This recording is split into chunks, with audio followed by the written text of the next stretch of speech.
کون سے اچھے عمل کا ثواب محافل اور لنگر کھلانے سے بھی زیادہ ہے؟ اعلیٰ حضرت امام احمد رضا خان رحمۃ اللہ علیہ سے کسی نے پوچھا، ایک آدمی سید عالم صلی اللہ علیہ وآلہ وسلم کو ثواب پیش کرنے کے لیے ہر ماہ یا ہر سال حلال مال سے کھانا پکوا کر تقسیم کرتا ہے، اگر وہ یہی رقم ایصال ثواب کی نیت سے ایک صحیح العقیدہ مستحق طالب علم کی دینی تعلیم پر خرچ کر دے تو کیا اسے کھانا تقسیم کرنے جیسا ثواب ملے گا اور رحمت عالم صلی اللہ علیہ وآلہ وسلم خوش ہوں گے؟ امام اہل سنت الرحمہ کے جواب کا خلاصہ ہے، دینی تعلیم کے لیے مال پیش کر دینا کھانا کھلانے سے بہتر ہے اور کئی گنا زیادہ ثواب ملے گا۔ پھر آپ نے اس پر بطور دلیل لکھا، اچھی نیت سے حلال مال خرچ کر کے کھانا کھلانے پر 10 گنا ثواب ہے۔ قرآن فرماتا ہے، من جاء بالحسنۃ فلہ عشر امثالھا،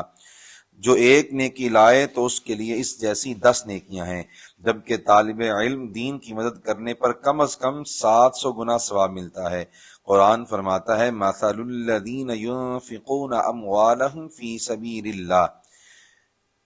سبیل اللہ کمثل حبۃ انبتت 7 سنابل فی کل سنبلۃ 100 حبۃ واللہ یضاعف لمن یشاء واللہ واسع علیم۔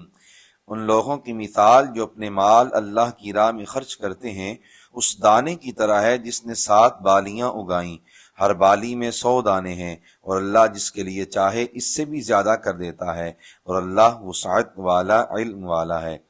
علماء نے فرمایا، اللہ کی راہ سے خصوصاً علم دین کے طلباء مراد ہیں۔